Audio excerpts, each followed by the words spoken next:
Estás escuchando Chismes de Historia y Ciencia, el podcast en el que mi papá, que es como una enciclopedia humana, nos explica temas que muchos de nosotros fingimos que sí entendemos, pero no es cierto. Y si lo que buscas es un podcast que pueda hacer divertidos hasta los temas que te parecían más aburridos, o si quieres aprender sobre ciencia e historia a manera de chismecito, estás en el lugar correcto.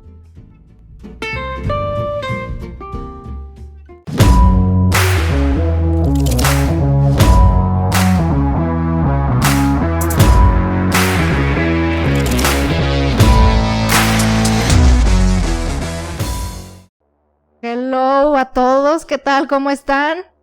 Aquí me encuentro con mi papá, ¿cómo estás? Bien. ¿Y tú? Bien, bien. Esperamos que se encuentren muy bien el día de hoy y pues seguro si se sintonizaron este episodio es porque este tema no creo que se les haga ni indiferente ni pues vamos a ver qué pedo, de seguro es porque ya supieron alguito y les interesa y les gusta y igual y muchos que lo estén escuchando, que lo vayan a escuchar el día de hoy también ya saben bastante del tema porque es algo que para los latinoamericanos creo que no pasa desapercibido. Es correcto, estoy de acuerdo. Y aparte es un tema que siempre tiene algo nuevo y lo veremos, lo veremos. Les voy a dar una muestra de cómo este tema es interminable. Cada año se encuentran nuevas cosas asombrosas, ¿no? Así es. Entonces, pues estamos contentos de traerles este tema que ya nos lo habían pedido, también como el de los aztecas, que nos gustó mucho hacerlo y creemos que a ustedes también les gustó el episodio. Entonces, pues aquí vienen los mayas que, pues igual, o sea, no por poner a competir entre sí, pero creo que sí podemos decir que los mayas está más padre, ¿no? Todavía el tema que los aztecas. Yo creo que sí. ¿Verdad? De hecho, para mí se me hace más apasionante que cualquier otra cultura de las de América. Así es. Y aparte, pues, no es competencia como dice Rubí, pero fueron unos tipos con la suficiente inteligencia matemática para competir con las grandes civilizaciones que ya tenían algunos avances, poquísimas, estamos hablando de otras dos en el mundo, y que los mayas ya también lo tenían, bueno, algunos conceptos, ¿verdad?, de matemáticos que para ellos era pan comido, ¿no? Realmente sorprendente. Así es, y también en la escuela el único otro sistema de numeración que nos enseñan, o sea, nos enseñan los que usamos siempre, que son los árabes. ¿El decimal? ¿No? Ajá, el decimal, nos enseñan los romanos y nos enseñan el maya, los números Así mayas. es. Entonces, pues, nada, con esta introducción vamos a comenzar con este tema tan chingón.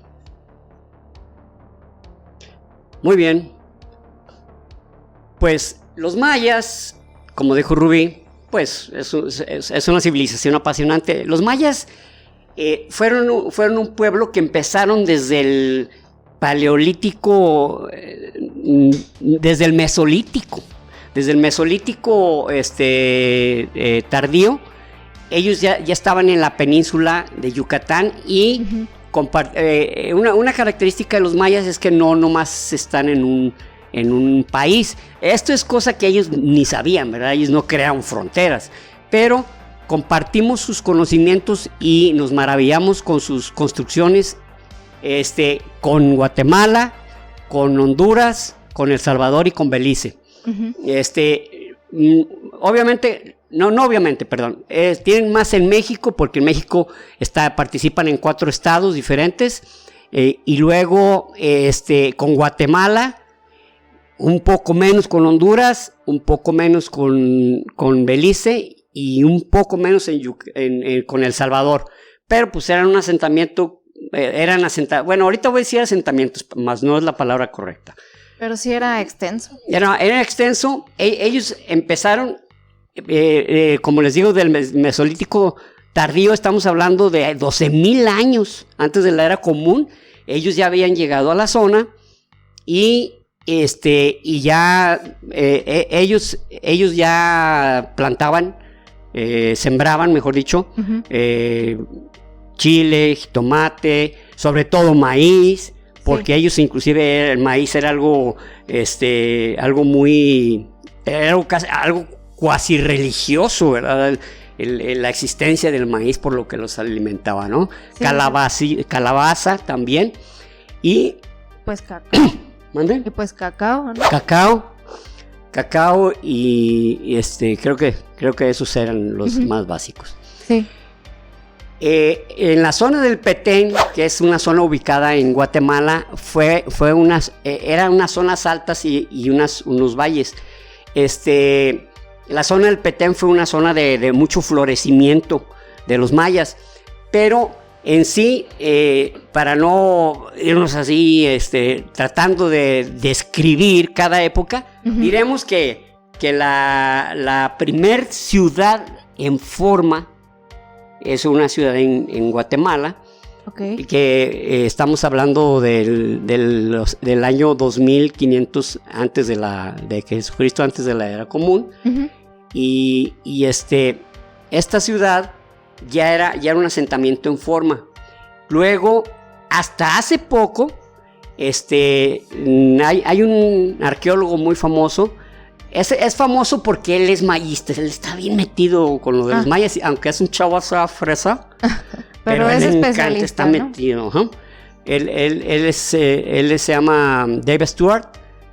En cuanto supieron que se encontraron nuevos asentamientos, se dieron cuenta que desde muy antiguo, estamos hablando todavía del Neolítico, porque durante todo el proceso que fue el desarrollo de los mayas, nunca tuvieron metales, nunca utilizaron metales, nunca utilizaron animales de carga, ni nunca utilizaron carruajes o la rueda, ¿no? O la rueda. La rueda para ellos era, igual que los aztecas, para hacer juguetes pequeños, ¿no? Para hacer juguetes. Curioso, es algo que llama la atención, que, oye, ¿por qué no lo haces en grande y que lo jalen personas, verdad? O sea, pudiera ser así. Si no tienes animales, pues a lo mejor los animales más grandes eran el tapir, jabalí, el venado y pues el jaguar, que el jaguar al igual que el cocodrilo, eran animales sagrados, ¿eh? Así es, y pues ni de pedo los vas a domesticar. Y no, exactamente, lo vas a domesticar. Y figúrate, ¿no? Unos cocodrilos jalando ahí una carreta. Ay, sí, en la vida. Esos cocodrilos, ¿saben qué lentos son? Pues, ¿sabes? No, ¿sabes qué metí yo? Y funcionó, que metí unas tortugas. Son más lentas, sí, pero eran 20 tortugas para jalar aquí una cajita de este bueno. Bueno, pues sí, a lo mejor sí hubieran funcionado. Bueno, entonces, salió una ciudad que se llama, bueno, le llaman el Mirador. Le llaman el Mirador porque es una pirámide altísima, pero estamos hablando de las épocas de los mayas. Se dividen en el preclásico temprano, preclásico medio, preclásico tardío, luego el clásico también medio, temprano, medio, tardío, y el posclásico. El posclásico es ya prácticamente una época de decadencia, ¿no? Pero en el preclásico temprano, esa ciudad pertenece al preclásico temprano. Entonces, algo que admiró mucho que cuando empezaron a hacer el estudio es que encontraron unas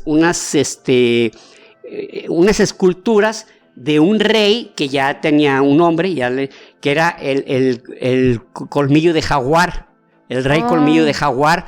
Órale. Y de ahí trataron parecía que había una especie de tumba, porque con resonancia gravimétrica encontraron que había bajo el templo una especie de, no una especie, sino literalmente un espacio de 9 metros por 3, dijeron, pues ahí está enterrado, porque todo indicaba que había un culto muy profundo, debió ser un gran soberano. Ajá. Entonces, ahí va a estar, y pues se metieron 15 metros de profundidad y pues parece que no encontraron, bueno, hasta el último reporte no habían encontrado algo. Entonces, esto es algo muy común en la arqueología, es algo muy común este tipo de frustraciones, de que de repente en algunos equipos detectan que puede haber la presencia de unos cimientos de un templo o un templo mismo y no es precisamente lo que sucede, pero sobre todo en cosas más pequeñas como tumbas, como cuerpos enterrados, como tesoros, o no digamos tesoros, en este caso eran ofrendas. No había nadie Pues de los mayas que dijeran, ay, vamos a enterrar aquí oro, ¿verdad? Para luego... Eran ofrendas. ¿Quién los convirtió en tesoros? Los saqueadores de tumbas, que desde hace cientos de años ha habido en la zona y que tanto en la primera ciudad que hubo como en esta del Mirador, pues ya cuando llegaron los arqueólogos, ya los saqueadores ya tenían años ahí de haber excavado. Wow, qué horror. Sí, terrible, pero pues así es. Son cosas que venden en el mercado negro y así, ¿no? Igual con los egipcios, ¿no? Sí. Igual con los egipcios. Con los egipcios, una de las tumbas, la tumba de Ramsés II, se la hallaron entera, completa, perdón. Ajá. Por la forma en que la ocultaron, o sea, hicieron una serie de piruetas de artilugios para que no la encontraran, pero los saqueos de los saqueos de tumbas, pues era algo muy común. Sí. Por eso es que también a veces cuando Ramsés II se habla de la maldición del rey Tut, que que participaron, pues directa o indirectamente sufrieron muertes extrañas. Ajá. Entonces yo digo, bueno, si así sucediera, ¿por qué los saqueadores de tumbas no les pasaba nada? ¿O cómo le hacían? O sea, ¿o por qué nunca temieron? A la primerita tumba, ¿te pasa todo eso? Pues ya se pasa la voz de que, ¿sabes qué? Si te metes en una tumba de un faraón, que... Dile adiós al mundo, cabrón. Dile adiós de la peor forma. Pero pues, para mí fueron coincidencias que fueron sucediendo y que algunas tienen una explicación muy básica, básica en este momento. ¿Por qué? Porque se fueron descubriendo unos microorganismos que antes pues ni siquiera los detectabas, ¿no? Hongos que producían una muerte temprana. Pero que aspiraron estando ahí. Exacto, que aspiraron al puro abrir la tumba. Imagínense una tumba de siglos cerrada, la abres y te tragas todas las esporas. Hay un cuerpo muerto ahí, o sea. Un cuerpo y algunos animales disecados, etcétera. O sea, hay presencia de vida, sobre todo en esporas, y la verdad es que los hongos, el reino fungi es muy aferrado a la vida, o sea, para sustraerlo, eso te cuesta, y los que han sufrido esto, o los que hemos, porque yo un tiempo sufrí pie de atleta y era wow. O sea, fue guerrerísimo, ¿no? Hasta que me dieron un remedio muy, muy extremo y yo pensé que se me iban a deshacer los pies, pero funcionó, pero habla de lo aguerrido que son los hongos, ¿verdad? No, bueno, pues entonces sí tiene sentido eso. Sí. Entonces, los mayas se fueron desarrollando y este lugar que les nombro del Mirador, resulta que hay un templo donde encontraron una especie de, pues, para los arqueólogos mayistas era una capilla sixtina, o sea, es una decoración tremenda, y estamos hablando de 2000 años antes de la era común. 2000 años, o sea, cuando apenas van 2000 años, 2022 años después de Cristo. O sea, así es. Entonces, es un chingo. Bueno, que ya había habido las pinturas rupestres, pero no dentro de los templos. Los mayas durante mucho tiempo fueron la encarnación de la sabiduría, del arte, de la observación astronómica, de las capacidades matemáticas. Siempre fueron vistos así todavía hasta los años 60. hasta los años 60, y debo mencionarles que ya no estoy yéndome cronológicamente, sino conforme fueron descubriéndose algunas cosas. Ok. Porque una característica de los mayas es que eran como los griegos. O sea, cada ciudad se la rascaba con sus propias uñas. Ciudades-estado, ¿no? Eran ciudades-estado, eran ciudades que así mismo se gobernaban, no tenían un imperio, ¿verdad? El imperio de los mayas, no. Los mayas no eran como los aztecas, como los incas, como ellos, cada ciudad era autónoma. Era autónoma, tenía sus propias características, tenía sus propias leyes, tenía sus propios gobernantes, pero compartían, al igual que los griegos, compartían un idioma, compartían un conocimiento astronómico, compartían un conocimiento matemático, tenían a los mismos dioses, tenían el panteón, el grupo de dioses era el mismo, ¿verdad?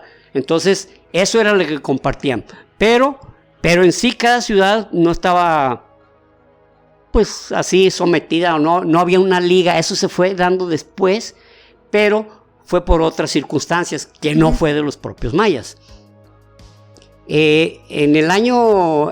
A finales de los 60, 1968, un arqueólogo que se llamaba Alberto Ruz, Alberto Ruz, él era de origen, su papá era cubano y su mamá era francesa, pero él era un arqueólogo mayista mexicano, o sea, estaba bien metidazo ahí.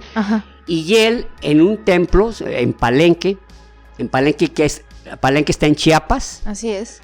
En el estado de Chiapas, se encuentra, bueno, los nombres que tenía no es porque ahí decía, aquí esto se llama así, sino que le llamaban el Templo de las Inscripciones, pero es porque los primeros arqueólogos a los edificios les ponían de una forma. Por ejemplo, en Uxmal hay un edificio que le llaman el edificio de las palomas, pero pues no es que así se llamara, sino pues, que era una manera de identificar de inmediato. Sí, de ellos saber de cuál estaban hablando. De cuál estaban hablando. Entonces, en el Templo de las Inscripciones, en la parte de arriba había mucha tierra, la cual no estaba muy compactada. Entonces, lo que hizo Ruz fue estar extrayendo. Sacaron miles de metros cúbicos de tierra. Y llegaron a un punto donde estaba como una especie de apertura. Lo abren y hay unas escaleras. ¡Wow! Caminan esas escaleras, la vuelven a bajar. Y dice, caray, nunca había habido esta característica, ¿verdad? De que, pues, una pirámide es para que estés arriba, no para que la hagas y luego otra vez te metas a sus profundidades. Pero las profundidades que estamos hablando eran unas construcciones muy bien hechas, el estuco o enjarre o mortero, como le querramos decir, que recubre las paredes, estaba perfectamente alineado y todo era color rojo. Hasta que llegó un punto donde se encontró como una especie de lápida. Primero se encontró una puerta como de tipo, digamos, como un trapecio, pero un trapecio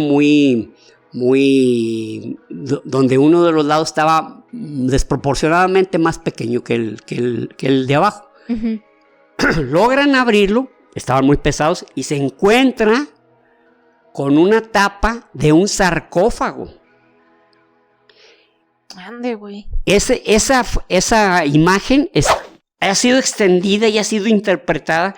Es el famoso astronauta de Palenque, ¿verdad? Ajá, ok. Sí, donde sí. se ve, está bellísimamente decorada y se ve como o sea, bueno, para nuestros estándares o para lo que estamos acostumbrados, pues se ve como alguien viendo al cielo y moviendo acá con unas palancas y hasta con un pie acá como pisando como en un pedal, pues el astronauta de Palenque. Y luego se ve en la parte de abajo como fuego. Entonces dicen, pues es una nave despegándole. Pero la realidad es que es un árbol sagrado para los mayas, para todos los mayas, que era la ceiba, eran sus raíces. Okay. Y luego, lo absurdo es que, imagínense, si era una nave espacial, imagínensela con pedales y palancas y no, métele segunda, métele, tenemos que llegar a la Tierra. Ay, ¿sabes qué? Se atoró el clutch, el embrague está atorado. No, era estándar la pinche. No, pues está de risa, ¿sabes? Pues son las ganas de atribuirle cosas extraordinarias y... Exactamente, es lo que dice Rubí. Entonces, esa imagen, que creo que un día aquí se las mostré con el astronauta de Palenque, que decía, es un libro de Tomás Oreste. Tomás Oreste, exactamente, esa te la encuentras en donde sea, ¿no? Inclusive el otro día vi de Pinterest lápida de Pacal, porque ya supieron el nombre, era Pacal el Grande. Pacal el Grande reinó del 615 al 683 de nuestra era. O sea, la ciudad de Palenque era una ciudad del periodo clásico. Ya era una ciudad ya del periodo clásico, clásico medio. Entonces, desplazan la tapa y se encuentran la momia de Pacal el Grande, donde él está como envuelto, digamos, momificado, como con unas gasas alrededor de su cuerpo, pintadas de color rojo, de un material que se llama cinabrio. Es algo que utilizaron mucho los mayas, el cinabrio, para pintar. Ellos tenían un color rojo muy vivo, un rojo óxido. ¿De dónde lo sacaban? Eran de piedra, de roca, tipo óxido, de roca que tenía óxido de fierro. Ok, órale. Bueno, y él tiene una máscara de jade. Entonces, quiere decir, ya después con los años, o sea, no fue así de inmediato, ya sabemos cómo está el asunto, entonces pasó esto.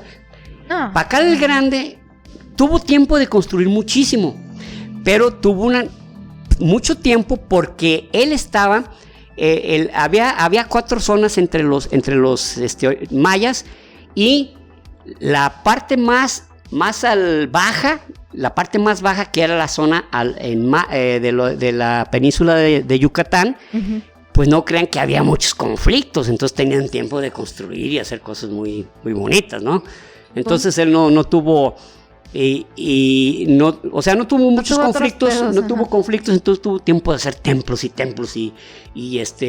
edificios y pues, el Pacal el Grande. Entonces él llegó un momento, según las inscripciones, que sintió que él era una encarnación de Dios, que era la encarnación de Itzamna, que era el dios de la sabiduría. Entonces, resulta, para los mayas había el mundo subterráneo, el Vivaxa, era un reino que estaba en las profundidades de la tierra y donde había dioses y héroes y seres que habían muerto y que estaban junto a sus dioses, pero que habían merecido estar con ellos. O sea, no era al revés, no era que se fueran al cielo, ¿verdad? O sea, pues esos eran otros. ¡Ay, sí! Así es, otros que llegaron después. Entonces, Pacal lo que hizo en el templo de las inscripciones, como falleció ya anciano para esos tiempos, 70 y tantos años, ya estaba anciano para ese tiempo. Sí, bastante. Entonces, lo que hizo fue crear un inframundo, donde él muere, desciende al inframundo, y luego lo visten y le ponen una máscara de jade, listo para irse a las estrellas con los demás dioses. O sea, por eso la inscripción es a donde se ve que él ya está como listo para despegar, ¿verdad? Y todo. Era porque ya iba a viajar, o sea, él ya estando ahí dentro del sarcófago, con su atuendo, porque pues él tenía que estar totalmente listo para ese jale, ¿no? Ya para retirarse. Y, claro, cercano a su tumba, había los cadáveres de varios jóvenes que fueron sacrificados. Ya ven que los reyes en casi toda la civilización no se iban solos, cabrón. sino Así que, es. ¿sabes qué? Pues tráete unos chavos o mujeres. Eso de que vírgenes, eso es una leyenda, o sea, en todas las civilizaciones, pocas veces saben que tenían que ser vírgenes, a menos que lo especificaran como lo hacían los griegos, que los griegos sí decían, tienen que ser vírgenes, ¿verdad? Entonces, pero acá que avientan al cenote a jovencitas vírgenes, bueno, eran jovencitas, nunca especificaban que fueran vírgenes. O sea, ¿Y si era cierto que tenían que agarrar a las más guapas o no? Definitivamente tenían que tener buen aspecto, esbeltas, de buena apariencia de su cara. Vírgenes o no, pues eso pues no sabían cómo determinarlo y no les importaba. Okay. Pero acá pues, se decía que vírgenes, bueno, está bien. Para agregarle drama. ¿Usted es virgencita? Aquí está mi certificado. Ok, entonces sí es. La que sigue. Y ella por dentro lo acabo de comprar en Tepito. Es falsificado. Entonces, bueno, entonces ya Pacal, pues ya estaba listo para viajar a las estrellas, pero ya hablaban mucho de Pacal, porque Pacal, pues es un personaje de todos los, digamos, representaciones y todas las accesorios, tumbas. Pacal es el más famoso porque está muy bien hecho y está muy bien representado todo lo que él pretendió. Más no significa, el templo de las inscripciones es un templo normalón, no, hay unos templos bellísimos y en otros, en Tikal, por ejemplo, uh-huh.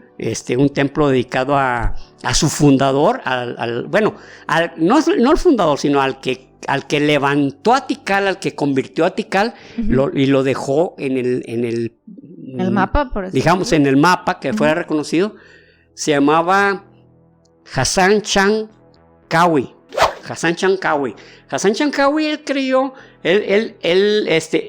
es un templo bellísimo y alto, y muy esbelto, o sea, cosa no tan fácil para los estándares de esa época, porque pues ya ven, como habíamos platicado también en un video corto, pues, mientras más anchotes y luego cerraban, no, pues ni modo que se cayera eso, cabrón. No hay falla ahí. No hay falla, cabrón. Fácil de hacer, lógico. ¿Verdad? Ahora, bueno, esto lo platicamos después.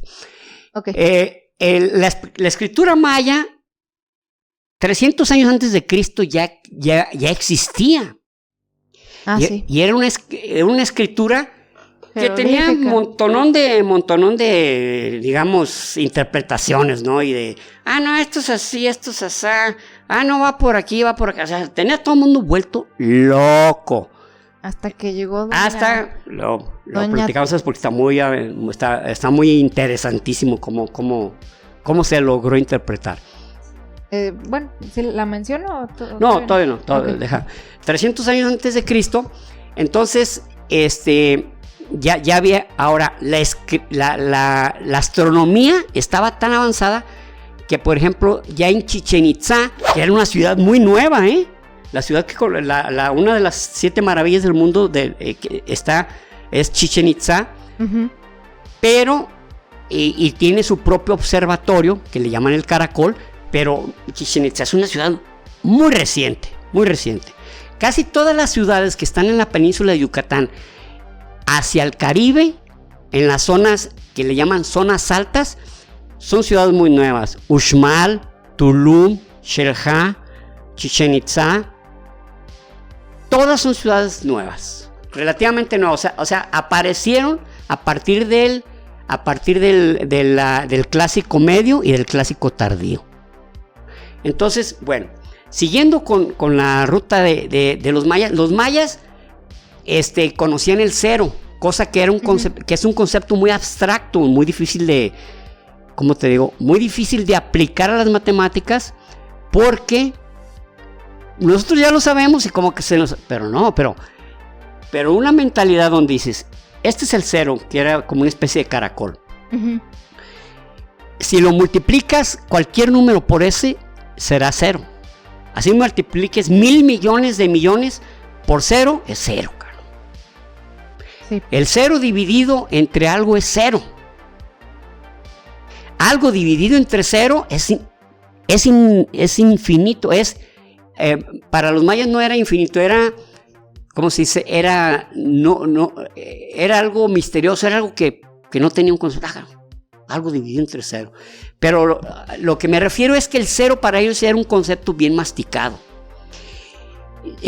Lo que no se ha sabido bien es cómo se transmitía toda esa información entre todas las ciudades mayas, porque lo aceptaban. Una cosa es que aceptaban un rey. Oye, de aquí en adelante va a ser el rey. Sí, a sus órdenes, jefe. No. Los conocimientos, la astronomía, los dioses y algunas reglas. Eso sí, pero no, que no me pongas de rey ese güey. Está re feo. No, el de nosotros todavía carita, cabrón. Ese sí, mira. Mamado. Sí, está bien mamado, mira, ir a verlo. No manches, cabrón. Bueno, entonces, y tenían un sistema de conteo que se llama cuenta larga y la cuenta corta. Para ellos, cada 52 años era un término de un periodo, por la forma. Es un sistema interesantísimo porque le voy a decir a Rubí, le voy a pasar a Rubí un video donde se ve cómo es como el engranaje del calendario maya, que exactísimo, okay. Pero era como un engranaje, un engranaje grande que era el del periodo largo. Ajá. Y terminaba en 3100 años, y el conteo largo, la última fecha que ellos lograron, digamos, capturar, ¿cómo se dice? Mostrar. Ajá, o registrar. Correcto. Fue precisamente el 12... 21. El 22. 21 de diciembre, ¿no? 21 de diciembre 2012. de 2012. Entonces fue como, ¡ay, que ahí se va a acabar el mundo! No, pues fue el último que registraron, no freguen, ¿no? Ya no tuvieron más chance, güey. Pero, ¡ay, cabrón! ¿Cómo ganaron en Hollywood con eso, no? Y cómo ganaron tipos escribiendo libros, cabrón. No. Pero bueno, ya habíamos platicado una vez de eso y lo habíamos expresado algo de ese tema. Entonces, resulta que eran exactísimos su sistema de observación. Ellos no era tanto el Sol o la Luna, era Venus. Para ellos Venus sí. Era el planeta sagrado, era el de observación, inclusive en el caracol. Está alineado con la órbita de Venus, ¿no? Está alineado con la órbita de Venus y tiene 4 ventanas que son los solsticios y los equinoccios. Uh-huh. Cuando hay algún solsticio, en esa ventana. Cuando hay el equinoccio de primavera. No, equinoccio de verano. Equinoccio de verano. No, mentira. Cuando es el equinoccio de primavera y el equinoccio de otoño, están en una ventana diferente. Y cuando son el solsticio de verano y el solsticio de invierno, son en otra ventana. Entran por otra ventana. Uh-huh. Y en Chichén Itzá, en el solsticio de verano o equinoccio de primavera, cuando aparece la serpiente. Sí, es de primavera, ¿no? Sí, creo que equinoccio de primavera. Uh-huh.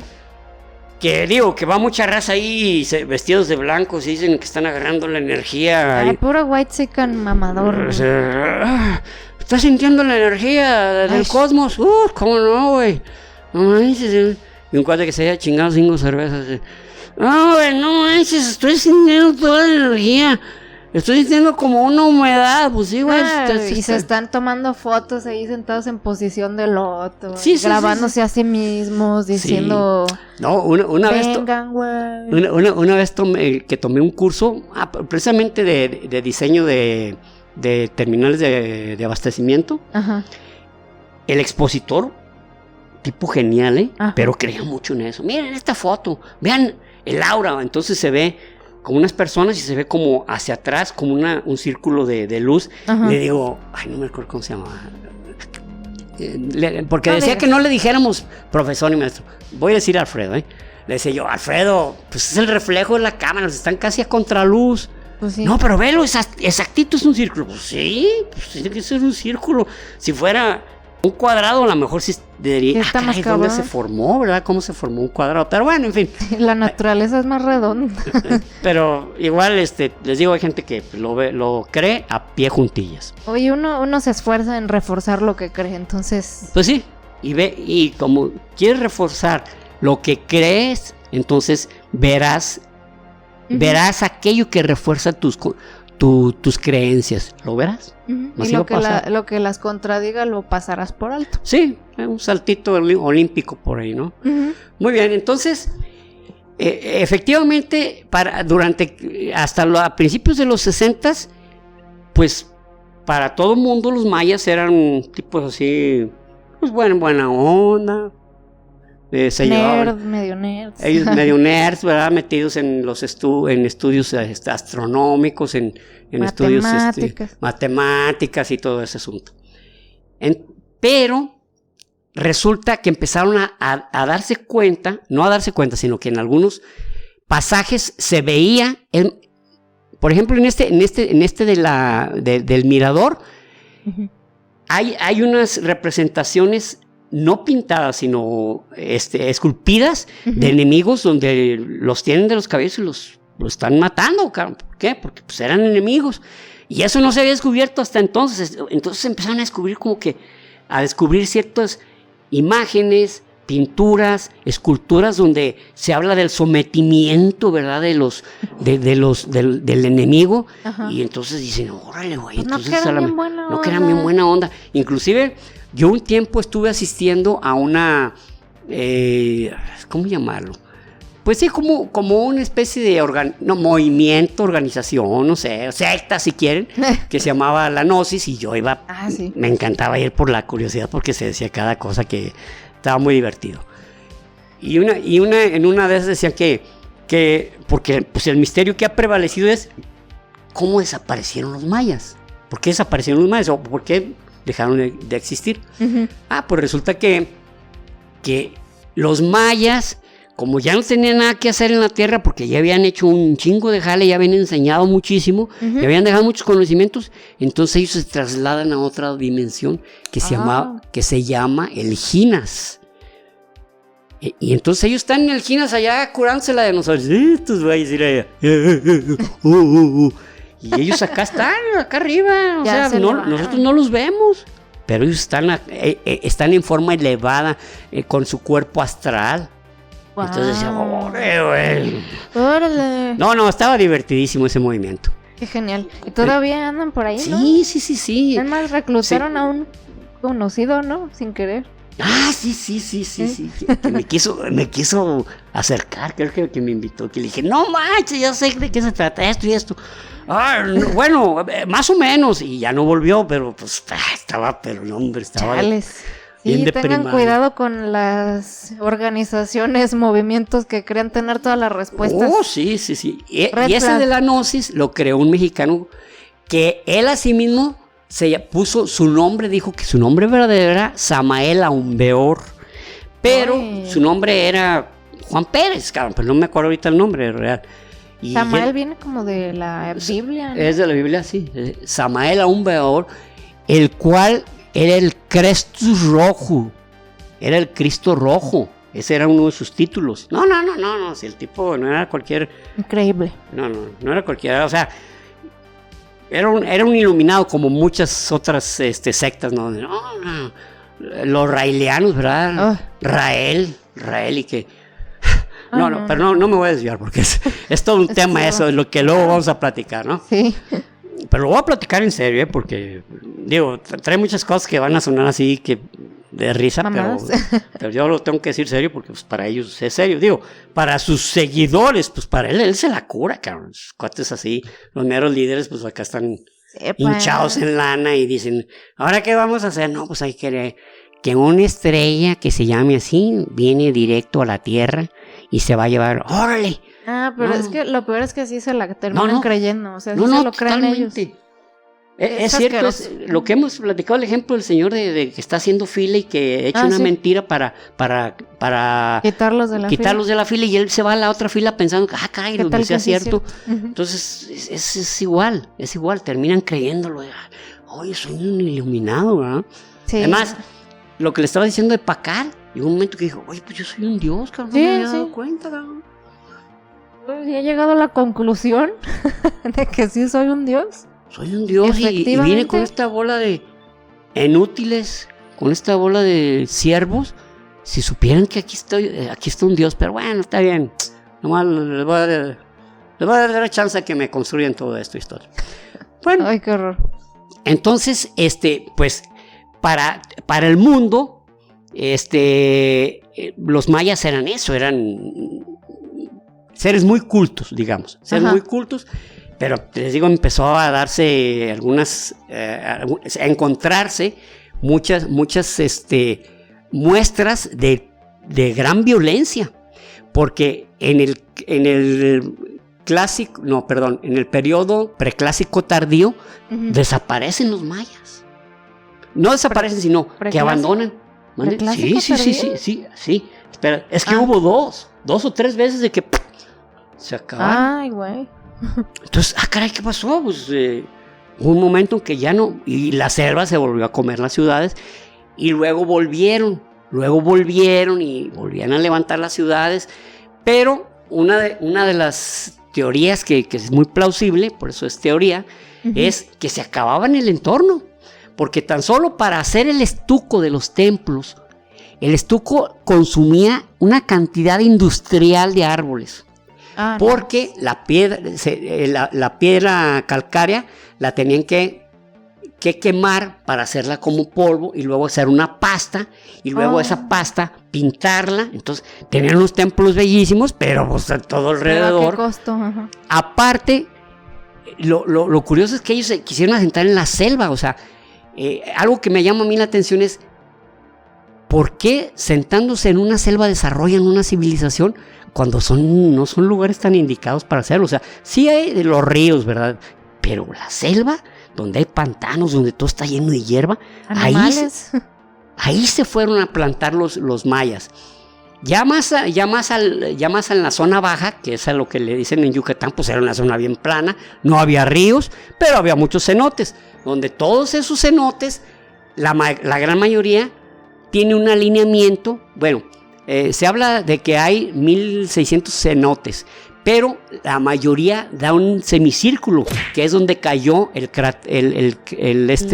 meteoro de Chicxulub, el asteroide de Chicxulub, que mató a nuestros preciosos dinosaurios. Entonces, ahí esa zona, pues no hay ríos, pero fueron cayendo los techos o domos de los cenotes y pues de ahí traían agua bien a toda madre, ¿no? No batallaban cuando había sequía. También se habla de una gran sequía. Otra de las teorías de por qué se llegaron a acabar, que si hubo algún terremoto, aunque sí, en Chiapas es una zona sísmica, pero realmente los sismos hubieran mostrado esos derrumbes y hubieran sido de una gran magnitud por la forma que son las pirámides. O sea, no era una manera muy, muy básica de que todo eso cayera, ¿no? Entonces ya es cuando empieza el periodo preclásico tardío, cuando vuelven otra vez como que se recupera la selva, por llamarlo de una manera. O sea, no era un lugar adecuado, pero pues ellos se plantaron ahí, porque por ejemplo en el Amazonas, ¿por qué en la jungla del Amazonas nunca se desarrolló una civilización? Son cazadores recolectores. ¿Por qué? Pues ¿dónde construyes? Ahora, aparte los mayas también tenían un sistema de roza y quema de hierba, que a la fecha la siguen practicando en Guatemala. Órale. Y en parte de México. Cortar la zona, dejarla limpia, incendiar ahí lo que les estorbó y crear zona de siembra. La cuestión es que en la jungla es tierra no muy fértil. O sea, el humus, la capa de humus, la capa viva de la tierra es de muy bajo espesor. Entonces tenían que, en algunas ocasiones, dejarlo descansar para volverla a replantear, pero había momentos que ya no aguantaba, ya no había dónde plantar, y pues empezaban luchas internas y pues había muertes, ¿no? Ahora, vamos a la parte que estaba diciendo Rui. Había un inglés, Eric Thompson, era un inglés que buscó verificar, descifrar descifrar jeroglíficos, pero se encontraba dando tumbos, como si estuviera en una especie de laberinto, sí, donde salía de un lugar, pero entraba otro y salía otro, donde estaba cerrado y había que devolverse y luego se metía otro.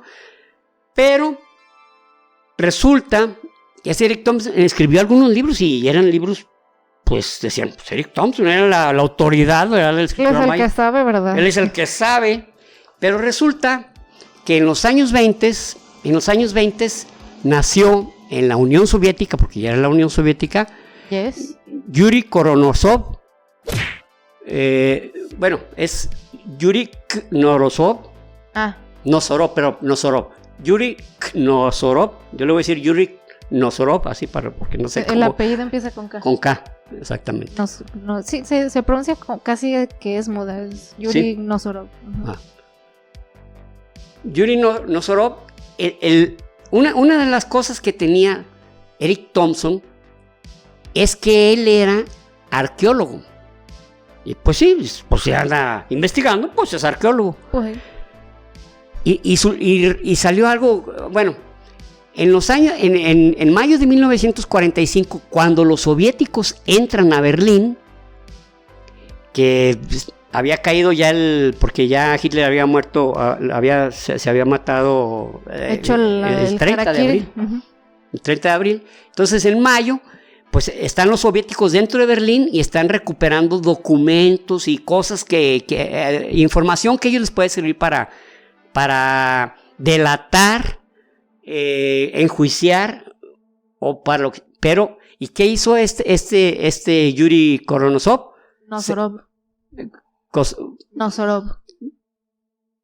Yuri Nosorov. Yuri Nosorov se metió al Museo Prusiano de Berlín. Entonces Yuri Nosorov agarró un par de documentos donde uno era la descripción de las cosas, algo así como la descripción de los temas mayas, por Diego de Landa. Diego de Landa era un monje, franciscano. Órale. Y el otro libro era unos pedazos de códice, del códice precisamente de Dresde. Uh-huh. Entonces lo ve y a Yuri Nosorov siempre le llamó la cultura maya, siempre le llamó la atención, pero su papá era un tipo de la novísima generación de comunistas que a los hijos los tenían muy disciplinados, ¿no? O sea, entonces Yuri Nosorov aprendió 6 idiomas, él hablaba. Órale. Y nomás escuchen lo que él era: arqueólogo, era filólogo, era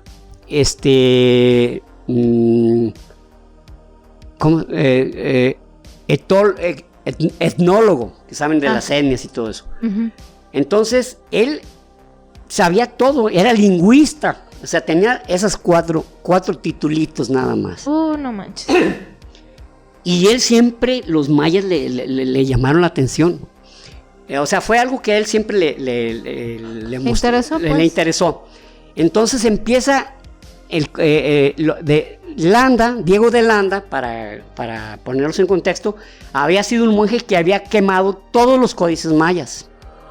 Uh-huh. Y Diego de Landa decía que, conversa de que muchos de los indígenas se le colgaban de la sotana, y por favor no lo hagas porque para ellos eran algo sagrado. Pues una de las cosas que se salvó fue el Popol Vuh y el Popol Vuh uh-huh. y el Chilam Balam, pero después lo platicamos de esos dos libros así rápidamente. Es más, les voy a decir ahorita. El Chilam Balam no es tan reconocido porque ya fue posterior a la llegada de los españoles, entonces tiene mezclas entre indígenas, entre leyendas, entre ¿cómo se dice? Jesucristo y la religión. O sea, entonces el Chilam Balam, inclusive muchos pueblos tienen su propio Chilam Balam, o sea, la descripción de su pueblo, pero uh-huh. están metidos muchos temas cristianos, entonces no, pues, ¿cómo les puedo decir? no está puro. Sí. En cambio, el Popol Vuh, del cual aquí tenemos un volumen, el Popol Vuh es el libro sagrado de los mayas, porque el Popol Vuh describe cómo fueron creados los mayas, que también es un tema que quisiera platicárselos, pero nos entretenemos, ¿no? Pues sí. Entonces, el Popol Vuh, ese sí es reconocido, ese es el libro sagrado de todos los mayas. Wow. Entonces, les describe desde cómo nació el universo, ¿no? Creado por dos hermanos dioses, ¿no?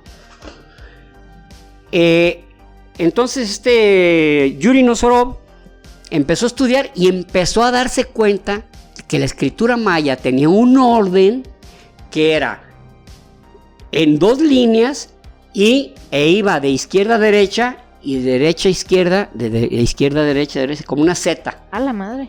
Y las siguientes 2 líneas se devolvían hacia arriba y otra vez izquierda a derecha, derecha.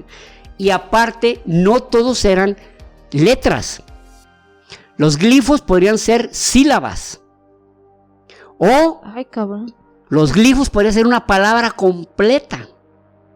Tenían las 3 estructuras básicas de la escritura. Uh-huh. Letra, sílaba, palabra. Y la descifra, cabrón. Y ahí se da cuenta de quién sabe cuántas. Se dan cuenta de quién sabe cuántas cosas. Entonces empezó a ser muy famoso. Entonces, de cómo lo descifra, y México le reconoce eso. Los mexicanos fueron los primeros que dijeron, ¿sabes qué? Es cierto lo que está diciendo. Coincide todo lo que está diciendo, ¿verdad? Habla de fechas, de reyes, de construcciones, de guerras, pero sobre todo se da cuenta que el códice de Dresde describe astronómicamente uh-huh. cuándo va a llegar tal cometa, cuándo va a haber eclipses lunares, cuándo va a haber eclipses del sol, etc. Que inclusive una vez se los mostré aquí, pero se los voy a volver a mostrar, por aquí lo tengo, el códice de Dresde. Uh-huh. Entonces, pues hizo súper famoso, ¿no? Y que a quien no le gustó nada, pues fue a Thompson, Eric Thompson, que inclusive lo denostó, dijo, ese maldito soviético, impidan que publique algo. Falleció, pues estaba mucho más viejo. En 1906, o sea, 20 años después nació Yuri Nosorov, entonces, y él en 1906 ya era arqueólogo. Bueno, entonces es mucho tiempo. Pero también otro Thompson, que se llamaba Edward Thompson, fue también una... ¿O no? No, nada. Órale. Nada. Uno era inglés, el otro norteamericano. Okay. Pero Edward Thompson era un pillo. Pillín. Era un ladrón. No le podemos decir de otra manera. Porque Edward Thompson se robó 30,000 piezas mayas que mandó a Estados Unidos. Se las robó. No encuentro otra palabra.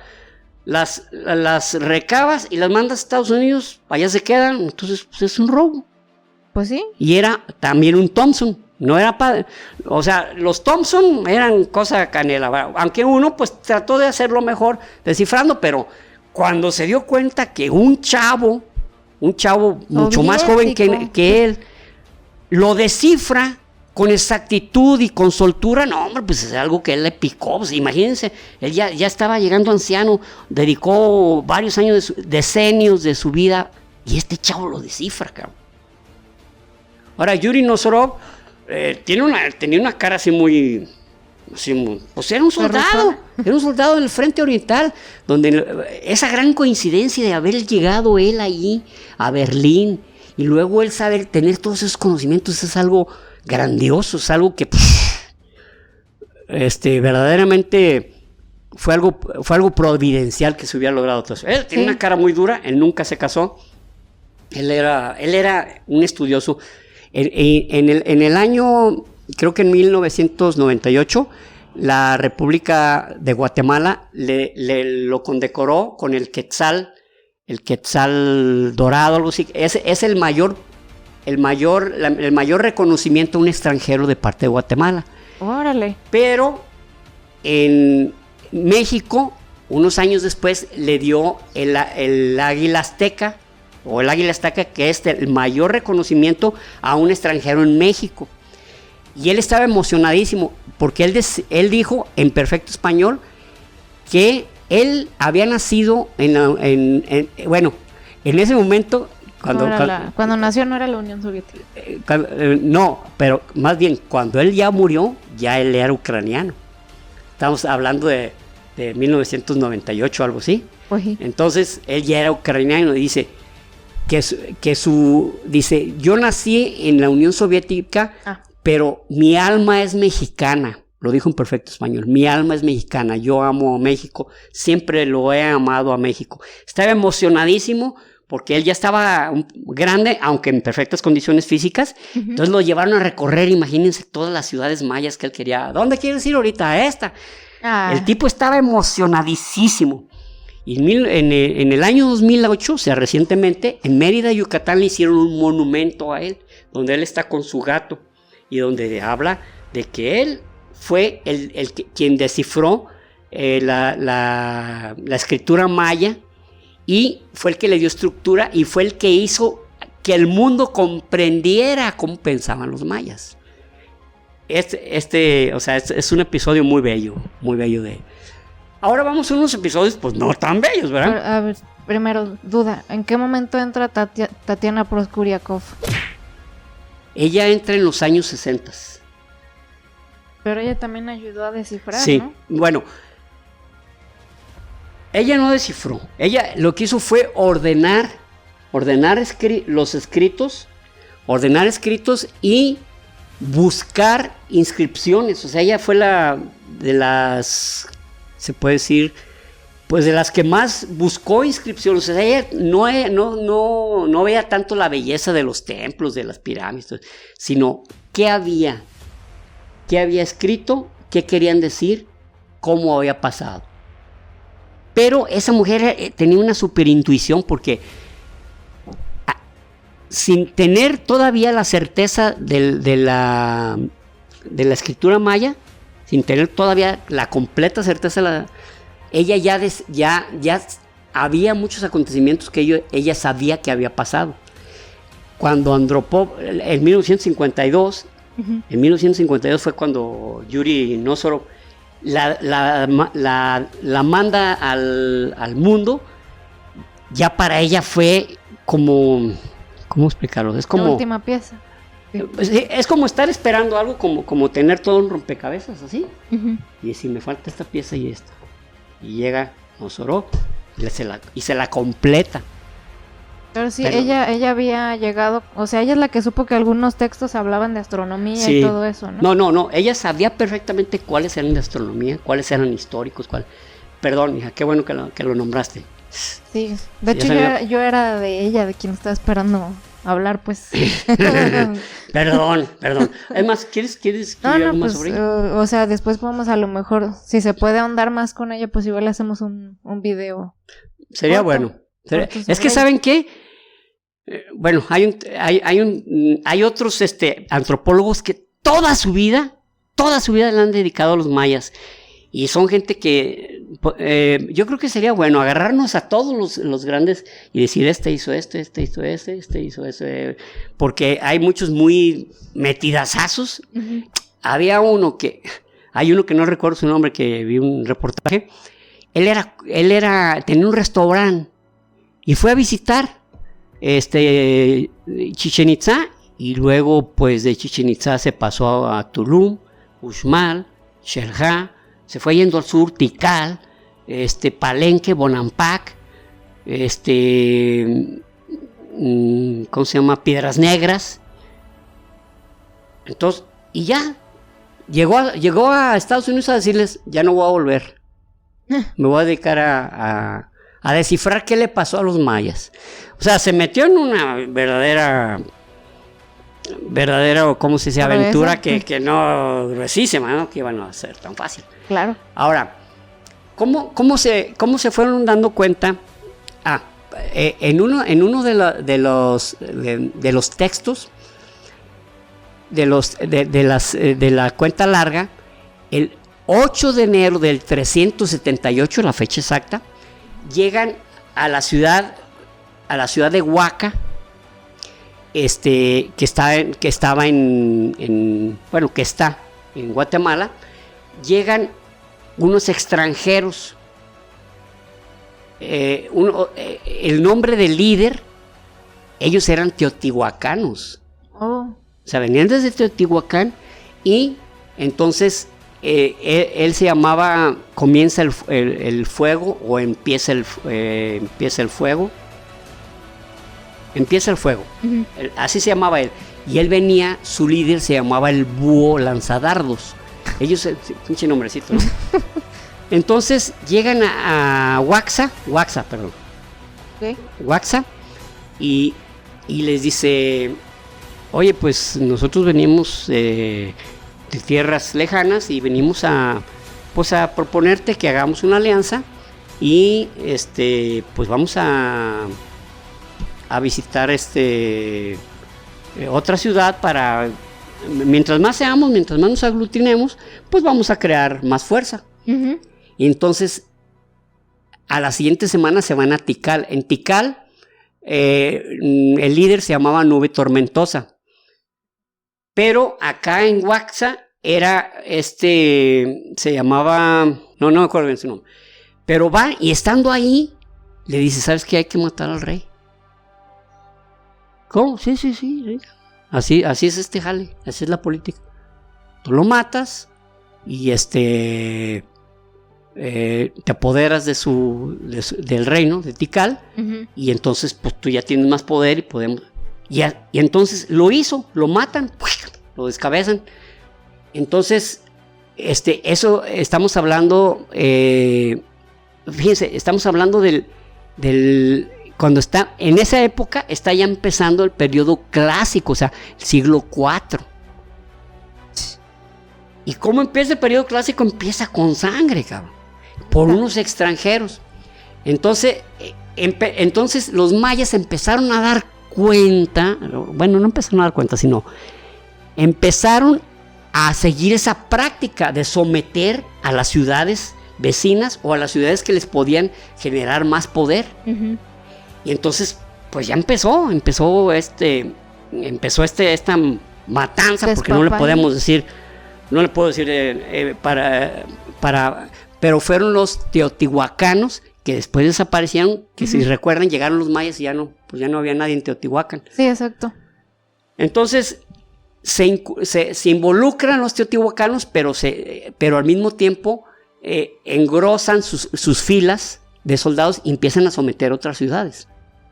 Entonces ya, ¿qué pasó en el siglo VII? Ya, por ejemplo, Tikal ya era una ciudad poderosa. Uh-huh. Y había otra ciudad ya muy poderosa. Tikal está en Guatemala. Y Calakmul ya era la otra potencia. Calakmul está en México. Pero Calakmul, para poderse defender, crea una ciudad, como una especie de ciudad de avanzada, que se llama Dos Pilas. Existe todavía esa ciudad, todavía Dos Pilas. Entonces, Tikal crea dos pilas. ¿Por qué? Ajá. Porque dice, ¿sabes qué? Nosotros acá vamos a estar en nuestro reino, pero Dos Pilas se va a encargar de la chamba sucia, por así decirlo, ¿no? Okay. Entonces, quien reinaba en ese momento, estamos hablando del año 630 de nuestra era, quien reinaba en Tikal era, su nombre era Balak Han Kawil. Balak Han Kawil. Y tiene un hermano que se llama Hul Noksha. Y nombra a Hol Nunchak, lo nombra rey de Dos Pilas. Dice, tú vas a encargarte de Dos Pilas. Uh-huh. Pero Calakmul somete a Dos Pilas y toma prisionero al príncipe. Shit. Se lo lleva y pues contra la costumbre, que era pues matar a los reyes, uh-huh. No lo matan. Lo tienen ahí. Secuestrado, ok. No secuestrado, sino que pues su hermano no sabía qué había pasado. Simplemente se lo llevan y pone otras personas a gobernar. O sea, no a gobernar, sino que Calakmul ahorita estaba sometido, perdón, 2 Pilas ya estaba sometido con Calakmul. Ujú. Y a los años llega Holnuk Cha, pero ya convertido en aliado de Calakmul. Ay, qué la madre. Pinche síndrome de Estocolmo. Sí, y llega y ataca Tikal y mata a su hermano, Balanchak Kawil. Ay, perdón, Balanchak lo mata, cabrón. Entonces someten a Tikal y Tikal queda destruida. O sea, eran 2 grandes potencias en todas las ciudades que había mayas. Las 2 grandes eran Calakmul y Tikal. Y se dieron en su madre entre sí. Pero Calakmul destruye Tikal y pues ahí los deja destruidos. Pero a los 20 años se recupera Tikal y se va contra Calakmul y la destruye. Calakmul nunca se recupera, nunca vuelve a hacer lo que había que hacer. Okay. Entonces, muchas de la gente que huyó de Calakmul, esto estamos hablando de los años ya 720, 730, empiezan a verse ya como acorralados, sometidos, ya no tenían un reino, y se van hacia otra ciudad, hacia al norte. Esta ciudad se llama Cancuén. Se van a Cancuén y a los años, debieron ser de Tikal, porque no se sabe quién, pero llegan y matan al rey, el rey que se llamaba Kalchan, a su esposa y a 31 ¿cómo se llama? De la realeza. Los matan y los meten a un chaltún, que es como una pileta. Los meten ahí. Ay, güey. Pero los matan muy feos. O sea, fue un asesinato brutal. De hecho, un arqueólogo que se llama Alexander Demarest dice, lo que hicieron fue un matanza ritual. O sea, deshacer, por así decir, que ya no hubiera ni conexión ni con los dioses. Órale. Y en el año 800, poquito antes del año 800 que fue esa matanza, se acabó el periodo clásico y empieza el periodo posclásico. O sea, ese fue... O sea, el clásico fue sanguíneo. Fue sanguinario. Entonces, de hecho, en el año 638, la ciudad más bella de Honduras, maya, se llama Copán. Está muy bonita, muy bonita. Y Copán tenía una estela donde había muchos nombres, eran de los soberanos, soberanos que habían, bueno, los que habían sido soberanos. Llegan y someten la ciudad y quien reinaba se llamaba Conejo 8. A Conejo 8 lo matan. Dales. Lo matan y Chang Nuk Tu, que era el primer rey, el primero que estaba en la fila, porque era como el listado de los dioses, pues allá acabó también su estirpe. Ya. Pero después Copán, de una manera, digamos, no con la misma capacidad, pero volvió a levantarse, pero no igual. O sea, después de la muerte de Conejo 8, que había convertido la ciudad en muy esplendorosa, ¿no? O sea, había sido una gran... Pero pues como ya todos estaban partiéndose la madre y no importaba lo que decían, pues se acabó la plática ahí, ¿no? Luego empieza el periodo posclásico, que ya empiezan las ciudades que están al sur, que empieza Chichén Itzá, Tulum, Uxmal, pero no hay mucho conflicto entre ellos. Sí lo hay, pero no es tan fuerte. Pero Chichén Itzá fue un momento en que se vio sometido a mucha presión, porque es donde está el templo, que le llaman el templo, bueno, esta pirámide, y luego el templo de los soldados, que está también atrás. Pero aquí donde en esta pirámide donde se ve la serpiente, que está dedicada a Kukulcán, pero resulta que Kukulcán era reciente en ese tiempo. O sea, los mayas no reconocían, antes del siglo 7, no reconocían a Kukulcán. ¿Por qué? Porque los teotihuacanos sufrieron una gran sequía, estaban muriendo de hambre, y van hacia el sur y llevan el culto a Quetzalcóatl, que para el idioma maya se convirtió en Kukulcán. Entonces Kukulcán era una deidad reciente, ¿no? Junto con Chac era el dios de la lluvia, junto con Huracán, el dios del viento. Oh, ok. Entonces ya estaba la pirámide de Kukulcán, que es esta. Uh-huh. Era una ceremonia reciente, digamos una deidad reciente, pero más para los del norte, más para la gente que estaba en la península de Yucatán. Pero también resulta que en el sur, en lo que es ¿cómo se llama? En Guatemala, estaban los itzáes, por eso se llama Chichén Itzá, porque varios itzáes se van hacia el norte, pero ellos asimismo se llaman cocomes. Crean una liga en el 1026, se llamó la Liga de Mayapán, que era Chichén Itzá, Mayapán y Uxmal.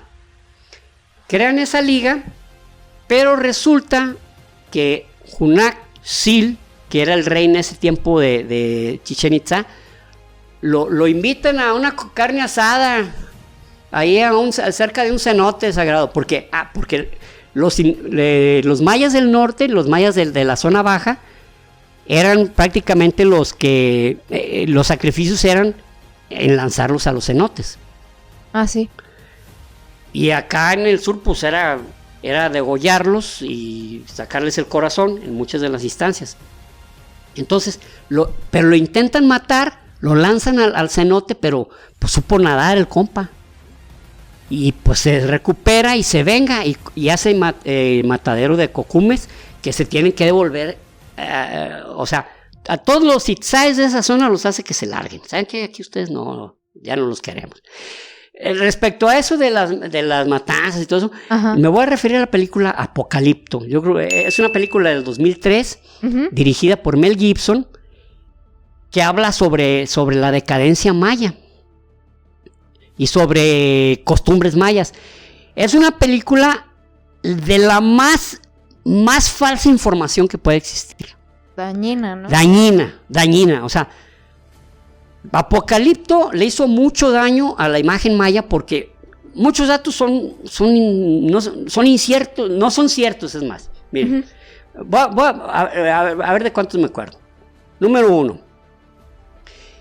Ellos viven en la selva y cuando los capturan, ellos van platicando entre sí que los van a llevar en una ciudad y que en esa ciudad es muy esplendorosa y que va a haber, o sea, no chinguen. Casi cada 50 kilómetros había una ciudad maya y resulta que estos güeyes ni siquiera conocían una. Los iban a sacrificar porque eran cazadores recolectores. Ajá. Pero esos sí andaban bien ataviados como mayas. Ay. Entonces, luego, bueno, efectivamente los pintan de azul. Cuando van caminando se encuentran una niña que tiene viruela. Okay. Todavía no habían llegado los españoles. ¿Cómo tenía viruela la niña, cabrón?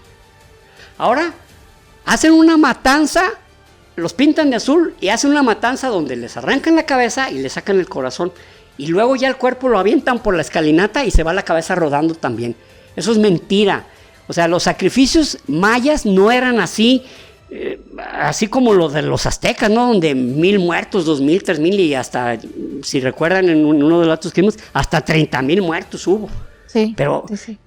Y se encuentran con un montón de cadáveres. Eso no es cierto. O sea, el asesinato ritual maya era unas cuantas o muy poquitos, no llegaba a 10, vamos, no llegaba a 5 tal vez. A menos que llegaran e incursionaran como pasó en Cancuén, que mataron a todos los nobles y los meten a una pileta, a una fosa. Es muy diferente. Es muy diferente. Entonces aquí se ve como que eran igual que los aztecas. Mira, sí, pues yo he leído. Pues sí, has leído que los aztecas. Ahora, los aztecas depositaban los cuerpos, no los aventaban como si fuera un pinche basurero. Acá se ve un montón de cadáveres ahí de quién sabe cuántos días. O sea, y luego hacen un ritual donde dejan escapar a los... como hay un eclipse, hay un eclipse y todos se quedan asustados, y al haber ese eclipse, creen que esos prisioneros pues no deben ser asesinados, entonces les dan una chance de vivir, los hacen correr y les empiezan a lanzar, a arrojar lanzas y los van matando, y uno de ellos, el protagonista de la película, sobrevive. Ajá. ¿Qué cosa más absurda? Un eclipse y los mayas no sabían, se asustaron. ¡Ay! Cuando eran los mejores pronosticadores, eran los mejores para saber cuándo iba a haber un eclipse, cuándo iba a haber un cometa, cuándo iba... Y resulta que ahí los agarró con los calzones en el suelo. ¡Ay! Los dioses están hablando, yo creo que no hay que matarlos, hay que darles otra oportunidad. O sea, verdaderamente mal. Qué horror que se haya tomado tanto tiempo para hacer una pinche película sin investigar. O sea, No, y no solo eso, los puso a hablar en maya. O sea, le metió tiempo, le metió... ¿Y cómo termina la película? Cuando están en cerca de la playa y se ve que van llegando los españoles. Ah, cabrón. Sí, en eso termina la película. O sea, están en los años 900 y de repente ya están en el siglo XVI, cabrón, llegando ya los españoles. Mira tú. O sea, Apocalipto, verdaderamente, pudo haber sido una gran obra y está lleno de incongruencias. A mí Mel Gibson, le tengo mucho respeto porque tiene una gran trayectoria, pero ahí siento, eso es lo que yo pienso, que fue algo burlesco, fue como una burla, fue como burlarse de una cultura. ¿Sabes que ese güey es bien racista y bien antisemita? Ah, sí, eso lo sé. Es asqueroso, entonces, ¿esto es racismo? O sea, ¿realmente es racista? Fíjate que no lo he visto de esa manera, pero sí, es racismo puro, es hablar muy mal de una cultura que es admirada en el mundo, cabrón. Y los pone como una bola de pendejos. De pendejos, cochinos, porque inútiles. Ese güey es un católico bien acá de golpes de pecho. No, sí, es metidazazo. Creo que es lo que ha hecho mejor la de La Pasión de Jesucristo. Sí, pero pues y, no. y mi respeto, que yo no la he visto. A mí me obligaron a verla en la escuela. Bueno, quien la haya visto habrá visto que es una gran producción. Una gran producción. Inclusive la de We Were Soldiers también está buena. Pero acá los pone del asco a los aztecas. O sea, es realmente me defraudó. Me defraudó, no puedo decirlo de otra manera. Y me defraudó de una manera muy profunda porque estamos hablando de una cultura de mi país y de otros países de Centroamérica. De los hermanos guatemaltecos, de los hermanos hondureños, de los hermanos beliceños, de los hermanos salvadoreños. Los ponen como lazo de cochino. Pues sí, o sea, lo que fue racismo puro esa película. Muy bien, entonces resulta, bueno, eso fue el apartado de no vean Apocalipto, o si lo ven, véanlo con información. Ya los mayas siguen teniendo muchos conocimientos, pero empiezan las ciudades a deshacerse. Entonces hay muchas teorías, ¿no? Pues ¿qué es esto? Pero la que más se sostiene es que hubo una gran presión contra la selva. De tal manera que se acabaron hierba, no había dónde. O sea, sí, desmontas y tienes dónde sembrar, pero el suelo de la selva no es apto para sembrar. O sea, te puede servir para 2 o 3 ocasiones, pero ya después ya no sirve, ya te acabaste los nutrientes. Pues sí. Y en la construcción de edificios, verdaderamente era cantidades industriales enormes, millones de árboles que había que quemar para crear cal viva, para luego hacer el estuco, forrar los templos y pintarlos. Entonces, entre comida, crecimiento poblacional y material para construcción, ¿qué hicieron? No se desaparecieron, o sea, no, pero tuvieron que volver a la selva como cazadores recolectores. Porque la ciudad ya no soportaba una sociedad organizada de esa manera, ¿no? Entonces ya desorganizándose así, pues ya no quedan como vestigios que pueda uno seguir y evidencias como para saber qué es lo que estaban haciendo. ¿Qué pasó exactamente? Porque, pues, ¿qué pasó? O sea, no hay algo que... se acabó la comida. No hay nada, simplemente vámonos yendo, aquí ya no hay comida, nos vamos yendo, se va yendo la población. Luego, otras de las situaciones era la muerte de varios soberanos. ¿Qué pasaba? Que los soberanos se daban la gran vida, la super gran vida, que se rebelaban la población, mataban a la clase noble, y ya ¿quién nos gobernaba? Pues ya no sabían ni cómo organizarse, ni modo que, pues ¿saben qué? Dejen, yo me la aviento de rey, ¿no? Entonces, ¿qué hacían? Mejor se iban a la selva, mejor a cazar, y allá comemos. Y las ciudades se las iba volviendo a tragar a reclamar lo suyo. A reclamar lo suyo la selva, ¿no? Uh-huh.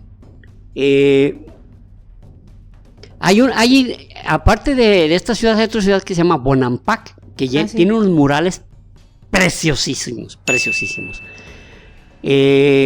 Los mayas, a final de cuentas, quedó como una cultura, como una civilización muy original, porque digo eso, ellos y los griegos son los únicos que hicieron lo mismo. Pero la diferencia era que a veces los griegos se unían para defenderse de otro pueblo o para someter a otro pueblo, era la verdad, para someterlos. ¿Sabes qué? Vamos sometiendo a estos, vamos uniéndonos. Y los mayas, ellos solitos, pero los conocimientos eran compartidos absolutamente, ¿no?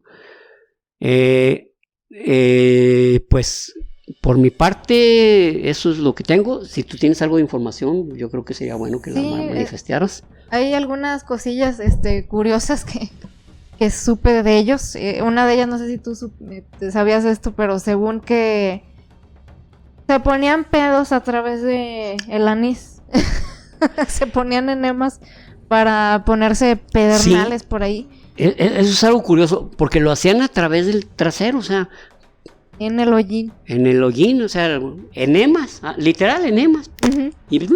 Hombre, se ponían, y con eso, o sea, para ellos no era ponerse pedos, eso exactamente. No era el objetivo, sino que era conectarse con el infinito, con el cielo, con los dioses. Ajá. Con los dioses, ¿no? Así es, entonces, pues ustedes de ahí si se quieren conectar con los dioses, ¿verdad?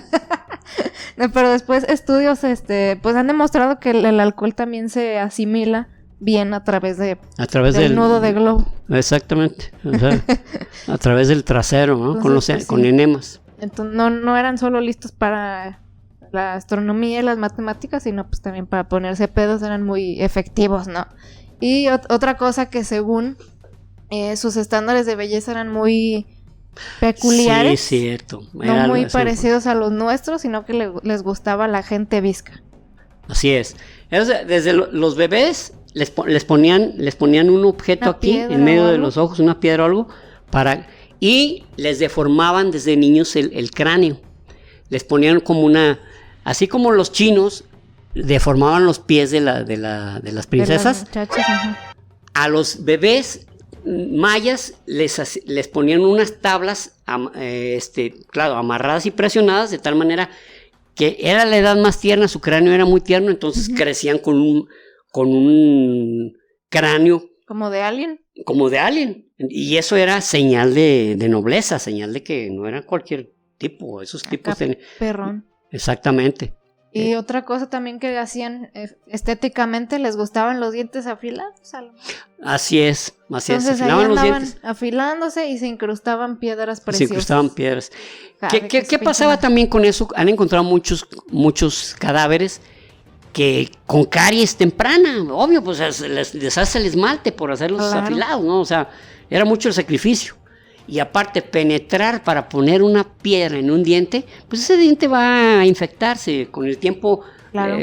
Va a adquirir caries, ¿no? Sí, pues le dejas ahí grietas abiertas, se te mete comida, lo que sea, pues ya, infecciones acá culeras, ¿no? Pero, pues eran parte de sus estándares de belleza que cada quien tiene. Es más, ni se nos debería de ser tan raro porque pues cambia de un país a otro. Pues allá, por ejemplo, en Japón, las muchachas las rodillas las juntan y caminan así como con las rodillitas juntas porque eso es visto como bello. como una señal de belleza. Las geishas, desde chicas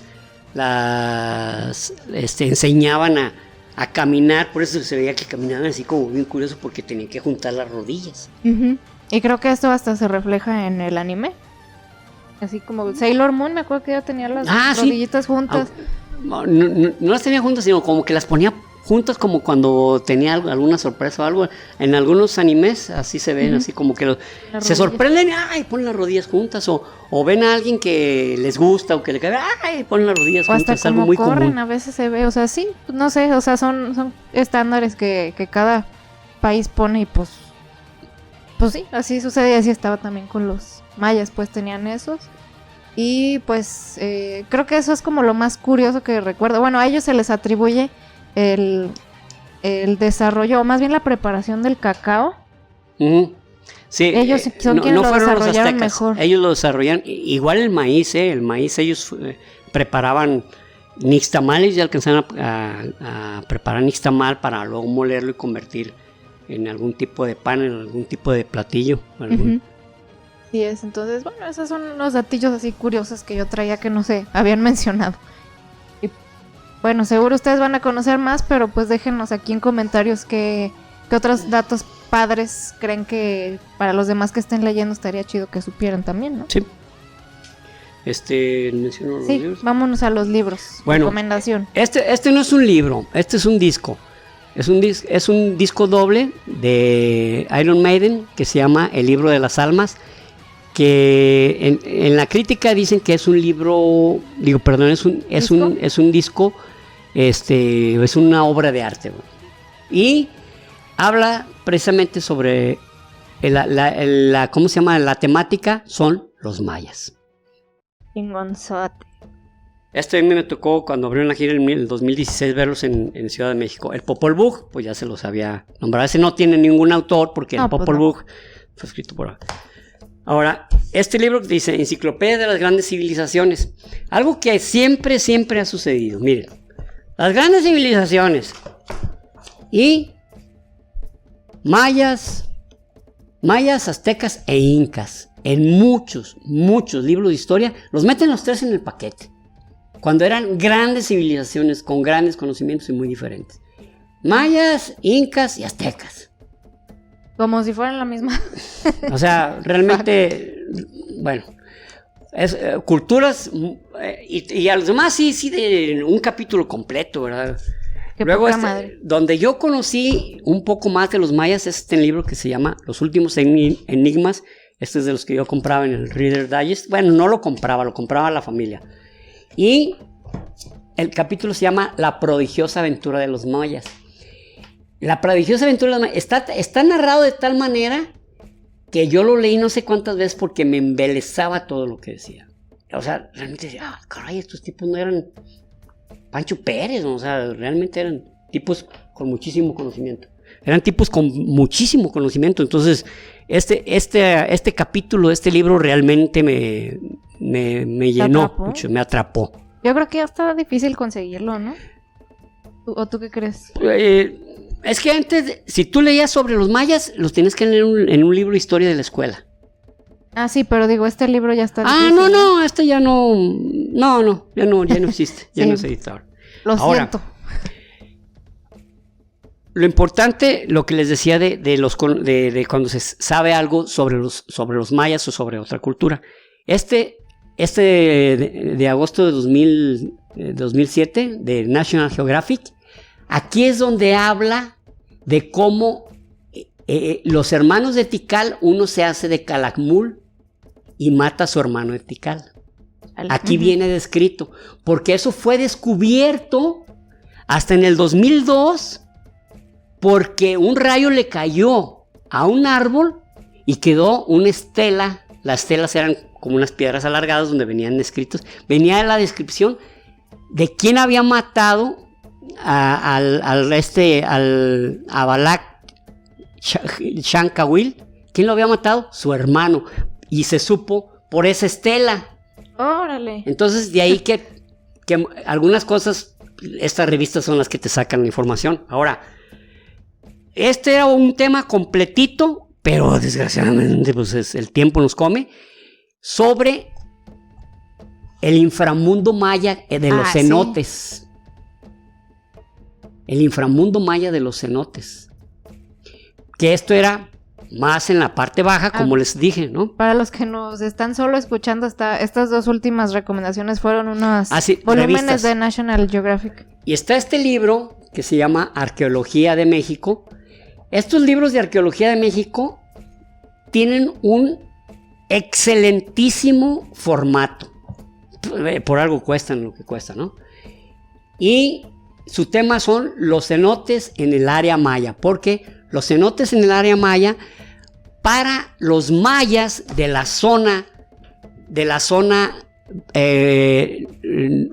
¿cómo se dice? De la zona baja, porque la zona alta era en Guatemala. De la zona baja, los cenotes eran una entrada al inframundo. De ahí que muchos espeleoantropólogos, porque un espeleólogo es un individuo que se mete a un río subterráneo, pero el espeleoantropólogo se mete, bucea en ríos subterráneos, pero al mismo tiempo sabe visualizar, verificar qué es lo que está viendo. Y se encontraron vasijas, se encontraron cuerpos completos, que también la hipótesis es de que las corrientes los acercaron, porque dicen, caray, ¿cómo andan metidos hasta acá?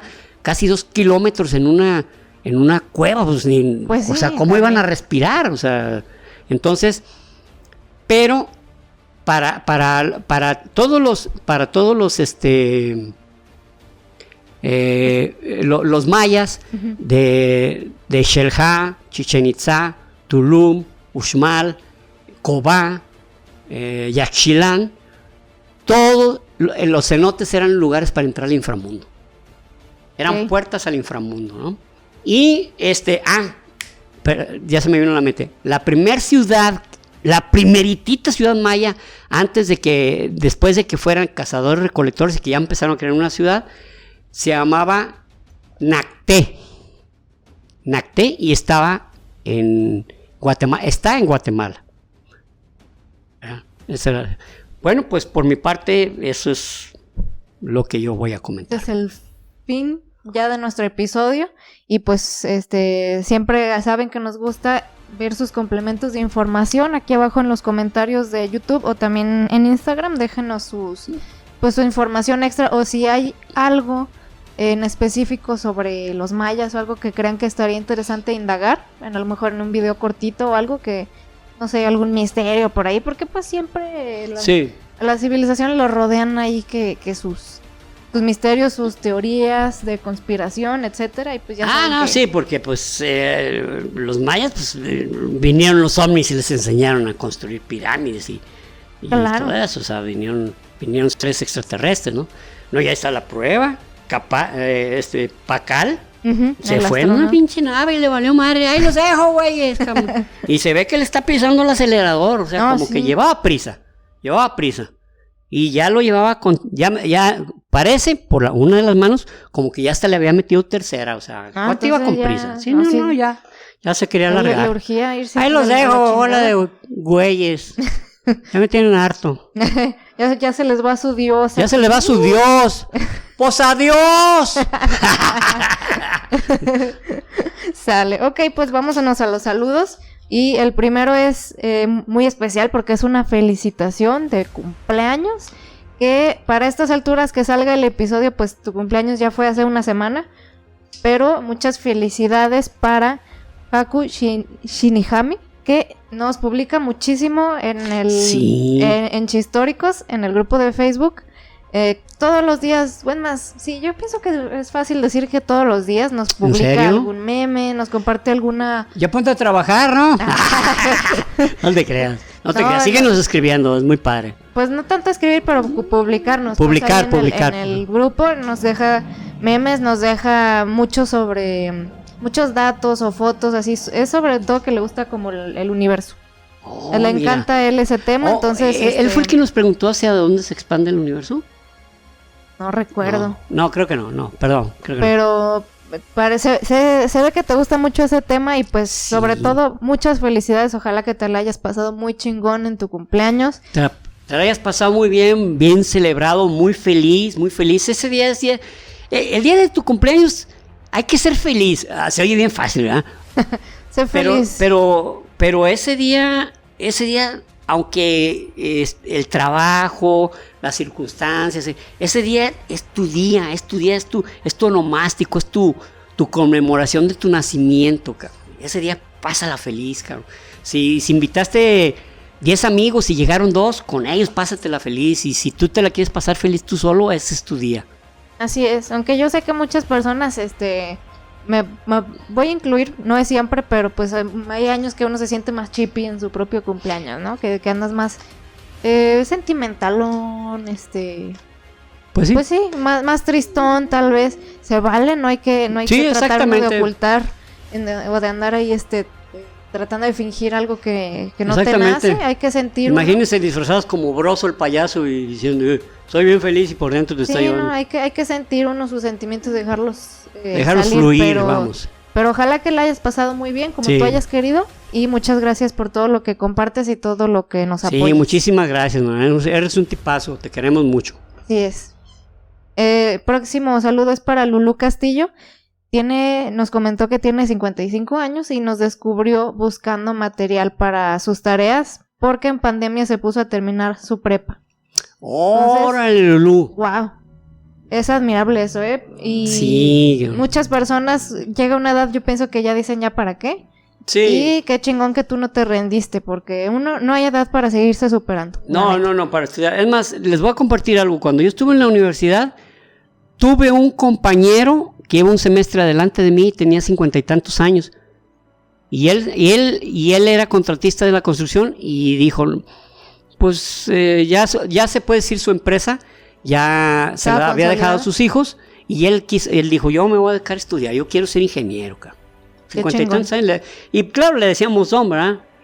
Porque pues, era un... Pues con respeto. Don Raúl, porque pues para nosotros es una persona ya de mucha edad, ¿no? Sí.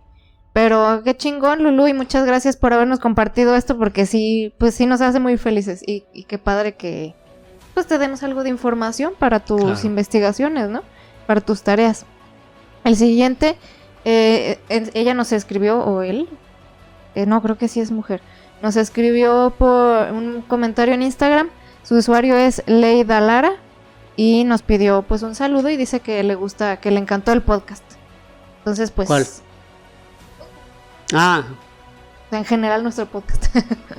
Entonces, pues saludos y muchas gracias por haber llegado a nosotros y por escribirnos. El siguiente saludo es para Claudia Oliva, que nos compartió nuestro podcast con sus usuarios, con sus amigos de Instagram. Entonces, gracias por compartir. Los alentamos a que los que puedan, los que les nazca, compartan en una de sus historias ahí que están escuchándonos, que escuchen este episodio, está padre, o encontré este podcast, porque esos detallitos la verdad que sí nos ayudan mucho a crecer. Entonces les agradecemos de verdad, de corazón, a todos los que lo hacen.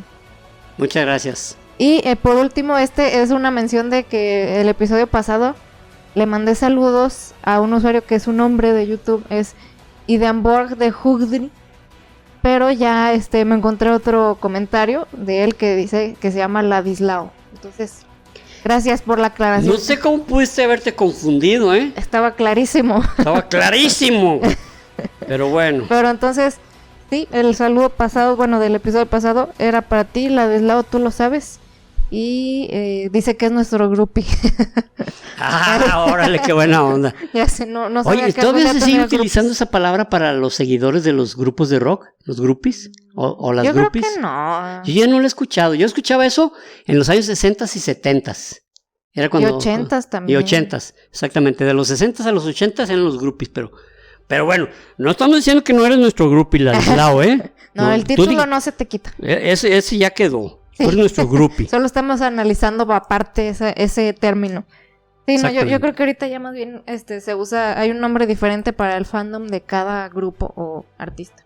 Como los Believers y los Directioners y su pinche madre, ¿no?